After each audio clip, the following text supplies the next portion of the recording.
coming to Boulder. It's what you guys are doing here in this organization is the antidote to my favorite philosopher is Lily Tomlin. You'll hear me refer to her a bunch, and she has this great line. She says, "We're all in it alone." And I think this notion of networking, of making 1 + 1 = 3, of mentoring, it's so powerful, it's so critical. And that last point, we don't have another 30 years to get a lot of these issues right. You folks are really a model for this country, so I'm honored to be here. I wanted to come here really just to honor you, to honor my many friends in this audience who've been at this for an awfully long time, but also to offer a challenge about where we are as an industry and where we need to go. And you already have a sense of that. I have some sense of urgency. We've had a heck of a run. Winston Churchill, I love to quote, he said, success is the ability to move from failure to failure with no loss of enthusiasm. And I think that sort of speaks for a lot of us in this room. And by that measure, I think many of us are smashing successes, right? But seriously, we have, thanks to many people in this room, organics. And I recognize that everyone here isn't in the organic space, but you'll forgive because I have a very strong pro-organic bias that you're going to hear throughout this discussion. To me, ultimately, if you're serious about natural, you have to be serious about organic. I'll just put that right out there. But thanks to many people in this room, it's now a $31 billion sector. It's now 6% of U.S. food. I mean, you couldn't even use the words organic and industry in the same sentence through most of my career. When I began, in the early days, we said in 1983 we had a wonderful company, great concept, great products. The only problem is we had no supply and no demand. Today we've had CAGRs, compounded annual growth rates of double digits, now going back 16 years as a company, but also as an industry. We are now, for example, in produce, 12% of America's produce is now organic. So we've cracked the double-digit barrier, which, yeah, absolutely, that's a win. So there's a lot to be proud of, but again, I don't think we have the luxury of business as usual. And organics is never about business as usual. I think you all know that. Indeed, it's really worth stepping back and just spending a moment to talk about what does organic really mean. As we look at the world in 2012, I think it's pretty clear that we've evolved down a flawed path in terms of our relationship to the planet and our relationship to each other. I don't consider this a dead end. I think of this as a cul-de-sac. But it's truly an ecologic cul-de-sac that we've gone into and we've got to find our way out of. And I don't think anyone ever set out to say, let's warm the planet, back whenever it was that we started in this industrial ag path. I don't think anyone said, let's toxify our air, water, and soil. I got a good idea, let's deplete our water, let's wipe out 1 million family farmers. We got into this mess through a series of very small incremental steps. And that's the way we're going to get out. The problem is we need to do it rather quickly. If you look at the foundation of where we are today, you can recognize that really our modern system of agriculture, but also commerce, is built on foundations that are mythologic. Actually mythologic. We have myths like waste. This is a uniquely human concept, this idea that we can generate byproducts from our economic activities that toxify or have to be dealt with, that doesn't happen in nature. The waste from one system is always the food for another. We have the mythological place called away, where we send our waste, and I have yet to figure out where that is, but maybe some of you know. We have the myth that the earth, no one would ever say these words, but we have the myth that the earth is a subsidiary of our economics. It's there for the taking and the dumping. When in fact the exact opposite is true. All commerce, all economic activity has been made possible by a bountiful earth. But we actually think differently. We think it's there. It's our sort of eminent domain. We're entitled. We think that the earth is infinitely resilient to handle our abuse. And we certainly see the feedback systems happening, but that isn't the case. But then there's this most fundamental myth, and forgive me for the theory, I'll get right into practice in a minute, but I think we have to understand how the depth of our mythology. It's this very creative little word we've invented called externalities. And if you slept through Economics 101 like I did, let me just remind you what externalities are. Externalities are the direct consequences of our economic behaviors. They're things that absolutely result from how we behave. So climate change, a national obesity epidemic, a diabetes epidemic where 1 in 3 kids born after 2000 is going to be a type 2 diabetic, 1 in 2 if you're African American or Hispanic. The fact that 1 million family farmers have gone under in my lifetime, I'm 57 years old. The thing about these externalities is that they don't appear, they're not measured on our P&Ls or our balance sheets. So in economic terms, they actually don't exist. They're invisible. No one's held accountable. And this is not in any way a responsibility that we have adopted in the evolution of our economics. And that this is a way of saying that's how deep the problems are here. We actually have to revisit not just how we behave, but how we think. Now, the ultimate example of this is toxins. And you're probably going to wonder why they invited this really depressing guy to come talk to you. I promise I will get more positive here in a moment. But while we've been growing our business, our segment, our organic and natural space, the reality is that the business of toxins has been quite brisk. It's actually evolved quite well along the way. We've been obviously profoundly reckless with chemicals during really what's been a 70-year spree, especially in our agriculture system. People often say to me, Gary, organic's a really nice idea, but it's not really proven. And I would submit it's the chemicals that are not proven.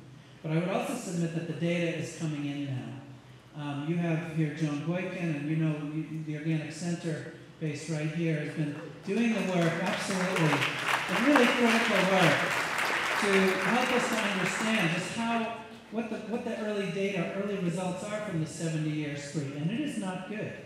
The reality is we're exposed to somewhere between 80 and 100,000 chemicals every single day, not all from agriculture. These are, no one has seriously looked at the synergistic impacts. We have no idea what the impacts are of exposure to multiple compounds. We have absolutely no idea what the cumulative effects are. By the way, in synergy, the estimates are there's some 3 billion combinations of these compounds, so of course we don't understand.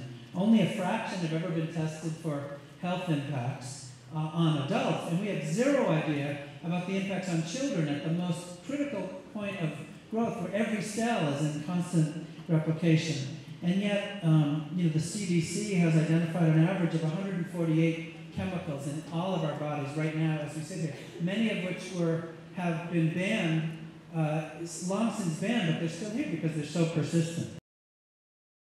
But they came out, this is the President's Cancer Panel formed by Ronald Reagan back in the early 80s, but it reports to the President every year on the state of cancer in our country. This is a senior oncologic panel, very prestigious, and they reported that 41% of Americans alive today are going to be diagnosed with one or another form of cancer. That's an extraordinary number. It's almost 1 in 2. By the way, when Reagan convened that panel in 1981, it was 20%. So what's it going to be in our kids 20 years from now? Is it 60%? I mean, these are horrific numbers. And this esteemed panel found that the #1 cause of this epidemic is daily exposure to hazardous chemicals in our air, water, soil, and of course, in our foods. Now, in recent years, and even in recent months, we've seen pesticide exposures linked to some probably for this group, not surprising findings. ADHD diagnoses. I mean, how many of you know somebody who's been diagnosed with ADHD, right? It's all of us. Exactly. This is not the case when I was a kid. I'm on the board of a kids camp, and the nurse who's been there for 30 years says that after mom drops off the boys, they get lined up at the infirmary to drop off the meds. This is just a nightmare situation. Recent research indicates prenatal pesticide exposure is now connected to lower IQ. We're actually making ourselves less smart by these exposures. If I haven't depressed you enough, let me just blast you with one more, which was alluded to, which is now we have this little problem called GMOs. And understand, there's an awful lot we could talk about with GMOs, but the central issue is pesticides and herbicides. I mean, there's a lot to talk about here, okay? There's patents, there's the fact that farmers can't save seeds, et cetera, et cetera. But 16 years after introducing genetically engineered crops into our country, the promises of higher intrinsic yields have not been fulfilled. Most of the yields that they claim in cotton and corn and soy have actually been yields that you would have gotten from traditional breeding methods. There's no case yet that GMOs will feed the world or help family farmers. In fact, the UN is now stating quite directly that there's no way sub-Saharan Africa is going to be helped by GMOs because farmers can't afford not only the seeds but the chemicals that come with them. Because the two primary traits that have been bred into crops, the two primary traits, have been herbicide tolerance and insecticide tolerance. And so what has actually happened is the net result of using these crops has been dramatic increases in systemic toxins out there, sold, by the way, by the very same chemical companies that own these seeds, who cleverly call themselves biotech, but they're chemical companies, and let's be blunt about it, okay? So farmers using these crops have actually increased herbicide use by 500 million pounds. 500 million more pounds of systemic herbicides have been used since the introduction of these compounds. Tenfold increase in reliance. And now we're seeing this other phenomenon, which is we're seeing this explosion of super weeds, herbicide-resistant weeds. 7 of them, 13 states, 13 million acres, 26 states, 13 million acres. You know, the weeds being bombarded by these toxins didn't wait around to do focus groups to figure out what to do, right? They just evolved, and they became herbicide tolerant. And now, on December 28th, when the whole world was thinking about other things, Dow AgroScience is introducing 2,4-D resistant corn because since glyphosate, which we're now overusing and we're building resistant weeds that stop combines in their tracks, that farmers, the only way farmers can afford to get rid of these weeds is with mechanical harvesting, which they can't afford. So now they're resorting to what the biotech folks, the chem company, call the cavalry, which is 2,4-D. And if you don't know what 2,4-D is, it's 50% of what makes up Agent Orange. And now we're spreading it in 26 states across this country, including yours right here. So we have to understand, this is sort of like nuclear escalation, and that's the Lily Tomlin comment about cynicism.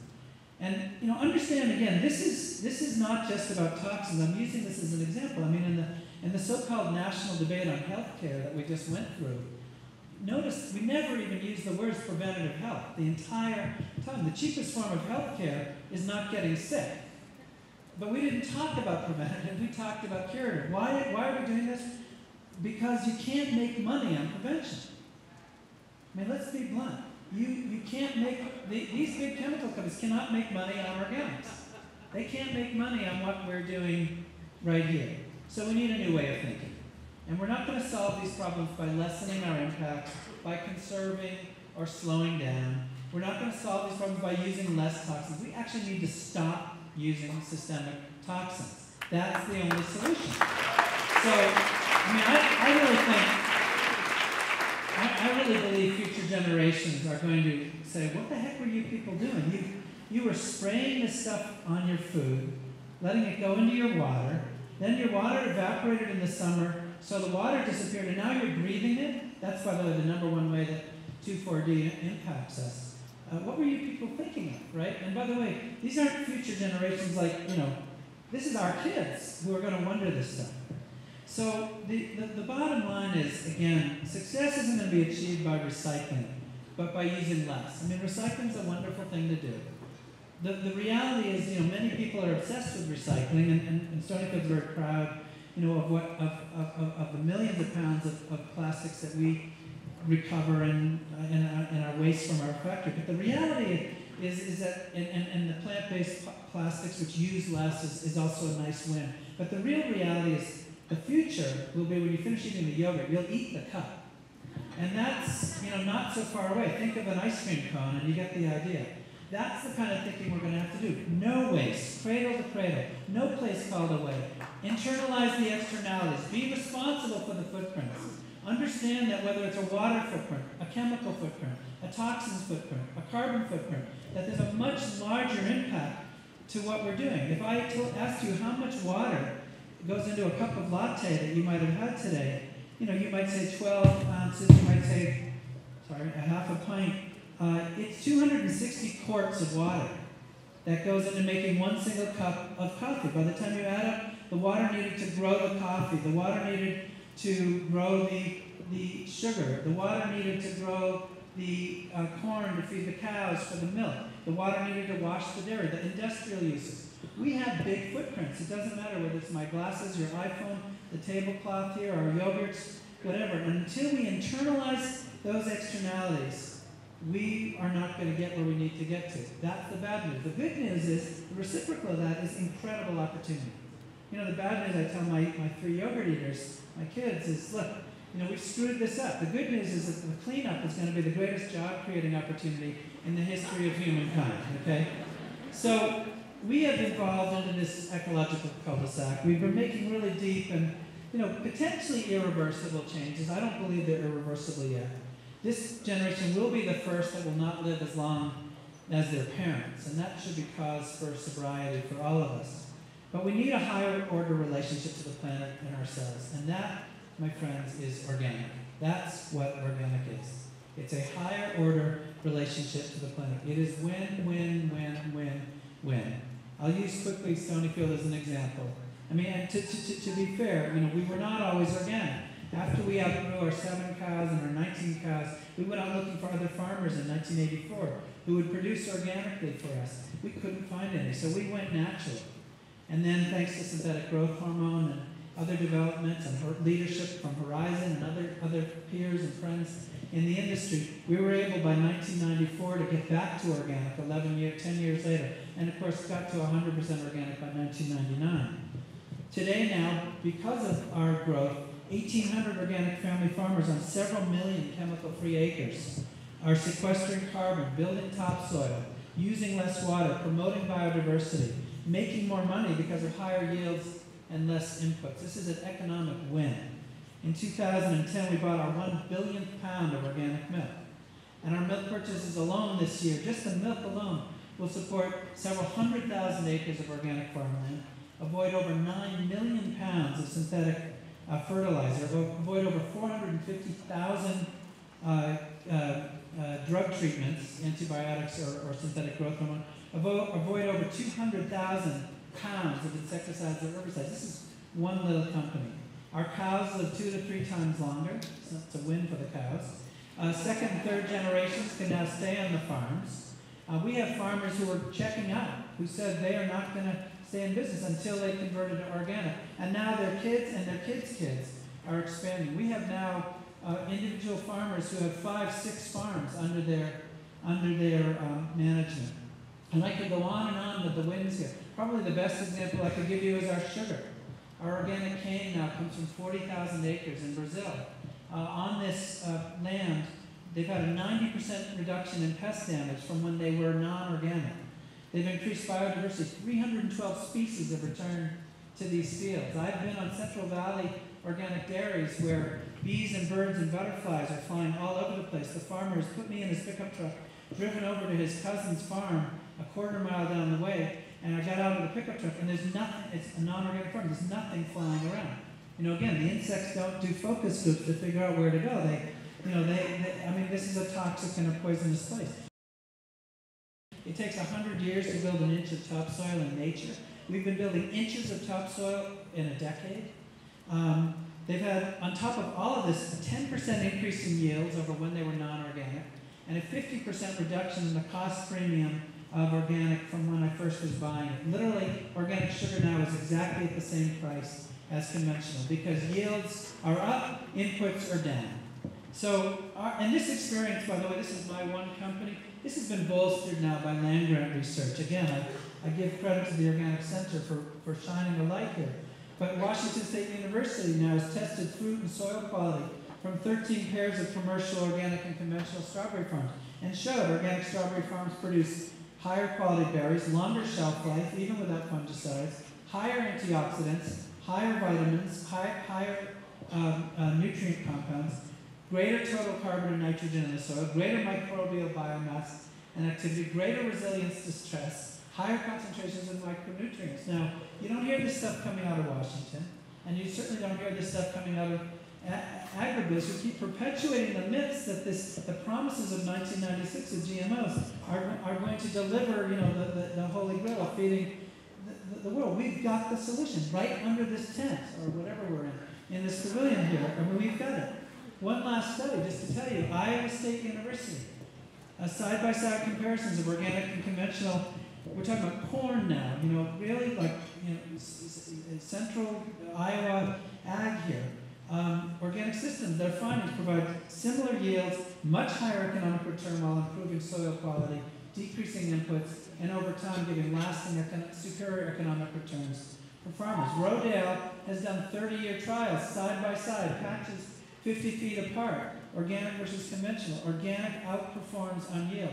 I buy 140 different organic ingredients. I can tell you every last one of them, the yields either match conventional or are superior by, not in years 1, 2, and 3, but by years 4, 5, 6, and beyond. So we have proved that organics will be a critical part of the solution to the climate crisis, that organic is going to be the norm. It's really not a question of whether, it's a question of when. And we now know that our role, our responsibility, our industry is really to expedite this evolution. Again, we've gone into a cul-de-sac, we've been on this little sort of short-term thing. The reality is this is a notion of win, win, win, win. And until we adopt that kind of language, that we're talking about this as win, win, win, win, we are not going to expedite the evolution that we need. And I just want to say one last point about that before getting to some final suggestions here. If there's a key contribution that Stonyfield and many companies in this room, the sponsors here, the other sort of first wave of organic companies have accomplished, it's really that if you look at the history of agriculture, it's usually been about taking. It's about taking away topsoil. 50% of the topsoils that were here when Lewis and Clark made their way out here from my neck of the woods are gone. They're not really gone, they're in the bottoms of oceans. We've depleted fossil waters, we've taken habitat, we've taken away farmers' rights, we've taken away the rights of the yet to be born, we've taken away the rights of consumers to safe and reliable food. But I now understand that what we've actually done, more than all the statistics I've just thrown out, we, the companies in this room, this industry, is we've shown a model that it doesn't have to be this way. We've shown a model that all stakeholders can win. Our farmers, our employees, our shareholders, our consumers, our retailers, our distributors, our livestock, and the planet all have accrued economic wins. We have to understand that's what we're talking about here. And so organics is national and global security. It's preventative health care. It's economic development. It's a contributor to global trade and to exports. And of course, there's still some final hurdles, the biggest of which is it's still food for the elite. It's still food for the rich. And that, there's no question about it, that's our fun. There's 1,000 reasons to eat organic. There's one reason not to, and it's a very good reason for millions of our fellow citizens who are on limited means. But the reality is that there's two ways that we're going to do that. One, we're going to get to scale. The number one way I can bring the costs, my premiums down, is growing. When I go from 1, 2, and 3 farms in a neighborhood or a county to 7, 10, 12, the costs of picking up milk drop by farm because I'm going from farm to farm to farm to farm and filling up with less miles, less fuel per gallon of milk. And the second is we have to get rid of subsidies on the other side. We have to, no one in organics is arguing, no one's arguing for subsidizing organic, nor should we be. We don't need it. Let's let the market decide this, right? But let's level the playing field. Now you can probably tell where I'm headed here, so let me cut right to it. We need to get political. The first phase of our evolution has been a spectacular era of success, remarkable achievements, great progress, wonderful opportunities to celebrate. But we now know you can make more money doing this stuff. We have got to get that lesson out there to policymakers who don't have a clue about what I've just said, okay? I mean, government doesn't lead. We know this, right? Government follows. We don't have elections anymore. We have sales, okay? That's what's happening. The reality at Stonyfield is reducing our carbon footprint through organics and through methods like we're talking about with the biogas digester and so on, has yielded $24 million of savings to my bottom line in the last 6 years. That's the story that we need to talk to our politicians about. My gross margins, by the way, are 10 points behind Dannon and Yoplait. 10 points, 1,000 basis points at the gross margin line. In other words, after the cost of my goods, my net margins are better than theirs. Somewhere between gross margin and net margin, I made it up. How did I do it? We don't advertise. I'm sure the advertisers in the room are thrilled to hear me say this. But we put money, we have this weird idea that if it's going to be food in a cup for consumption, it should be real food. So we actually pay farmers a proper price. And the net result of that is our advertising is what we do. The old model of, reach and frequency to buy awareness, which leads to trial, which leads to repeat trial, which leads to purchase, which leads to repeat purchase, which ultimately leads to that holy grail of loyalty. We've just skipped that. We've jumped to loyalty. Let me tell you why I know this. 4 years ago, I was standing in Florida holding up a competitor's yogurt cup at a public supermarket. And I was reading an ingredient. I still don't know what it is. And a little old lady came up to me and tugged me in the elbow and said, "Young man, somebody your age should be eating the Stonyfield instead of that stuff." This truly happened. It was like a religious experience, let me tell you. It was great.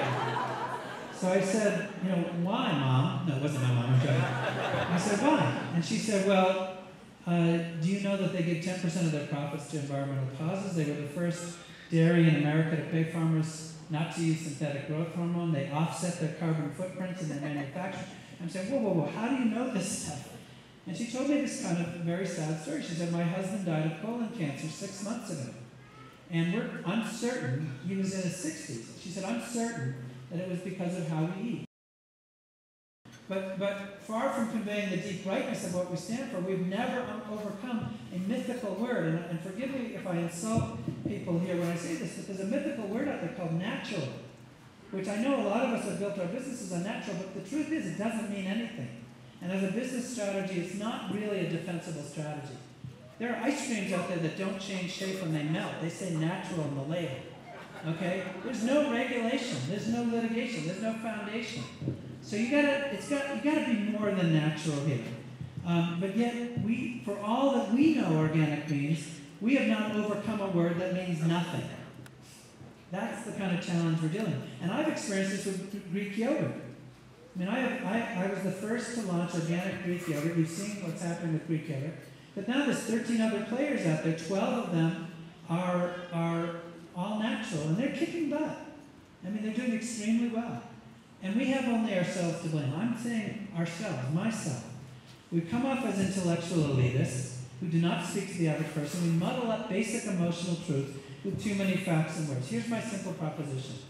There are two major reasons people come into organic. One, having children. Number two is having a health event, cancer. And guess what? Unfortunately, that means we've got a growth opportunity here because how many people in this room know someone dealing with cancer? Look at this. Look around, folks. I promise you if I had come to Boulder in 1992 and asked that question, you would not have seen that number of hands. My proposition is consumers want to be reassured. They have emotional needs to be comforted and secure.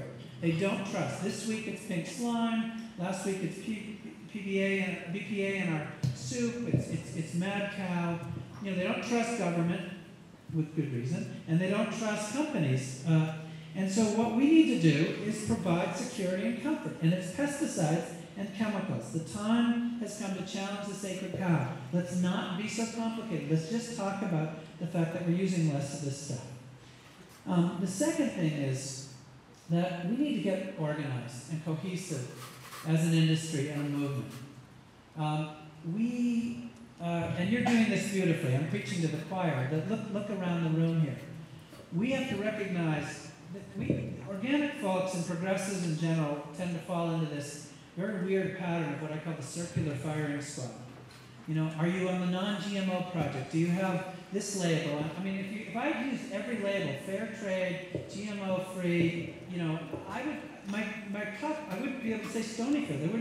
It looked like the United Nations, okay? I mean, this is not meaningful to the average consumer. I'm sorry. I mean, it's meaningful in Boulder. Okay, it's meaningful in Santa Cruz, it's meaningful in my house, but it's not meaningful out there with the 94% of Americans who are not yet in our franchise. And believe me, we are not organized on message. We are not using the same language. We need to do that. I just had a retreat with 9 organic companies, and we agreed to start talking about the same language. And believe me, the other side is brutally disciplined. After pink slime in the meat industry, I mean, defenders started calling the folks in the meat industry who were, apologizing. He started calling them traitors. I mean, they're tight. The GMO defenders are incredibly disciplined. They perpetuate these myths, but they do it in such a cohesive way that it feels like it must be true. We can learn from them. We need to work together on consumer research, on adopting similar language, hammering out basic terms like peace of mind, trust. At Stonyfield, we're inviting people, go to our website, to know your food. Very simple proposition. Guess what? Average folks understand that. Oh, they're inviting me to look in and see how it's made. So you go on my website and you get a farmer. We have these farmers with flip cams who walk around. They're all filming, how you can go on my site right now and watch a cow chewing her cud. So, it's incredibly exciting, it's just, but the fact that I'm showing how it's done, the fact that I'm showing what we do, that I'm sort of revealing ourselves, gives trust, gives peace of mind. And the last piece, and I mentioned this, and let me just finish on this. We must get political. I know that you have top line and bottom line responsibilities. I know that how you measure. I understand. Money is not the end. Money is the means. We've got to fix this mess. And, probably the most damaging, immoral, and wrong decision in the history of the U.S. Supreme Court, the Citizens United case, which I'm sure you all know about, has utterly changed the game. We're going to have a presidential election this time around that both sides are going to spend $1 billion. What a waste. Okay? What a profound waste. But the reality is, that's the game. Now, the Citizens United case, as you know, has enabled corporations to make unlimited and undisclosed campaign contributions under the heading of corporations are people too. Let me state, I'm a CEO, I'm a former CEO, I'm a chairman of a corporation. Corporations are not people too, okay? We have some special privileges, okay? So, in a 5-4 vote that pumped gasoline on a fire of an already dysfunctional system of financing elections, we lost this thing. And I want to tell you something. I'm from New Hampshire, so let me remind you something that happened in 2000. In 2000, Al Gore lost New Hampshire by 11,000 votes, 4 electoral votes. I remind you, he lost the general election. Leave dangling Chad and Florida out of this. If he had won those 4 electoral votes, it would have been President Gore. There would have been no Citizens United. Because the two decisions that made it 5-4 were Bush appointees. That court that validated Citizens United happened because of 11,000 votes. Let me go a little bit further, and I'm going to step on probably a landmine saying this in Boulder, but so what? I'm from New Hampshire, right? You can forgive me. I'm libertarian, live free or die, right? But Ralph Nader in that election in New Hampshire got 22,000 votes. Now Ralph Nader is a hero, okay? He's done amazing things. But he let his ego get a little bit out of control on that one. All right? I mean, if he had not gotten his 22,000 votes, or if he had at the end said, look, vote for Gore, we would not have had Citizens United. So understand that it's not enough to meet our P&Ls. It's not enough to meet our sales. We've got to get turnout. We've got to empower people. We've got to be active. And the lesson for a wonderfully idealistic industry is that in a democracy, we can never forget that every single vote counts. And we think of our companies as businesses. We are political organizations. We are collective organizations that have the power to inspire.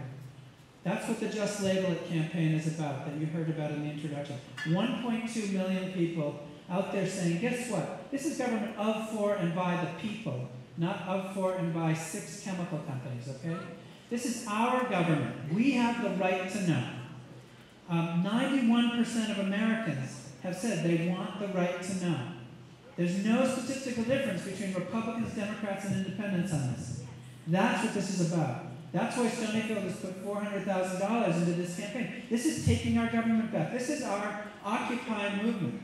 So if you haven't signed it, the justlabelIt.org campaign, please, it takes you 30 seconds to do it. Now, I want to be clear, I admire immensely the Boulder County effort. This is a fabulous model effort, and I commend you for it. But we got to work on a federal level as well. We are local and we are national, and we have a power here. We have the economics, we have the arguments, but until we exercise it politically, we're nowhere. We've got to take this to scale. Please join the 1.2 million folks. We could have 3 million by the election. Please donate. And let me just end all of this by reminding you of this very simple adage that I think sort of says it all, that underscores what our responsibility is and also what our opportunity is. And Gandhi said it beautifully. He said, anyone who thinks they're too small to make a difference has never been in bed with a mosquito. Okay? I know a lot about mosquitoes in New Hampshire. I think it's our state bird. That's our power. This is bigger than us. This is bigger than our P&Ls. Yes, Naturally Boulder is a remarkable organization that will help many of you avoid the mistakes that the Steve Demoses and the Gary Hirshberg and the other gray hairs here have done. Steve's hair isn't as gray as mine. But, look, that's fabulous. The mentoring is great. That's not enough. That's not enough. We have to get out of ourselves, beyond our P&Ls, understand this is about taking back our planet. This is about a responsibility. A friend of mine says, don't take life too seriously. It's just a temporary condition. Okay? We got a short time here in which to do our thing. Let's do it. Let's do it together. Let's do it cohesively. Thank you for listening to me. Thank you.